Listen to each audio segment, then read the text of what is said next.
नमस्कार मंडळी, आज मी तुम्हाला घेऊन जातोय अशा ठिकाणी जिथं देवाला धरून राजांनी राज्य केलं आणि समाजाला न्याय देणारे निर्णय घेतले। होय, आपलं कोल्हापूर धार्मिक वारसा, क्रांतिकारी राजकारण आणि समतेचा इतिहास। हे शहर फक्त मंदिर नाही, इथं विचारांचं मंदिर उभं राहिलंय। कोल्हापूर म्हणजे पूर्वीची करवीर नगरी। पुराणांमध्येही उल्लेख देवी महालक्ष्मीची भूमी। आज जिथं अंबाबाईचं मंदिर आहे तिथं साधारणतः 7व्या शतकात चालुक्य राजा कर्णदेव यांनी मंदिर उभं केलं।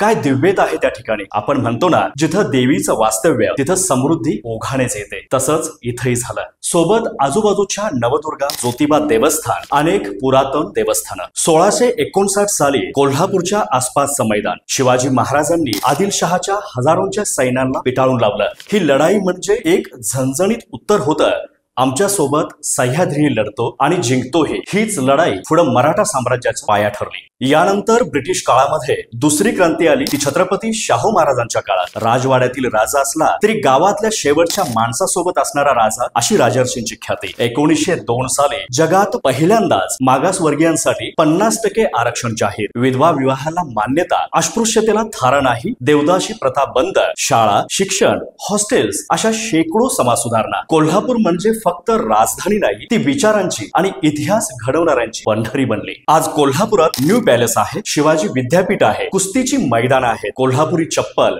भेळ, तांबडा पांढरा रस्सा। पण या सगळ्यांच्या मागे एक गोष्ट उभी आहे। ही भूमी आहे राजा, देव यासोबत लढवय्यांची, समतेची आणि समाजाला दिशा देणाऱ्यांची। ही एक चळवळ आहे, विचारांची, श्रद्धेची आणि परिवर्तनाची। दर्शक हो, हा व्हिडिओ कसा वाटला याबद्दलची आपली प्रतिक्रिया कमेंट करा आणि आपल्या आसपासच्या अशाच ठिकाणांची माहिती हवी असल्यास आम्हाला नक्की मेसेज करा। चॅनेललाही आवर्जून सबस्क्राइब करा। धन्यवाद।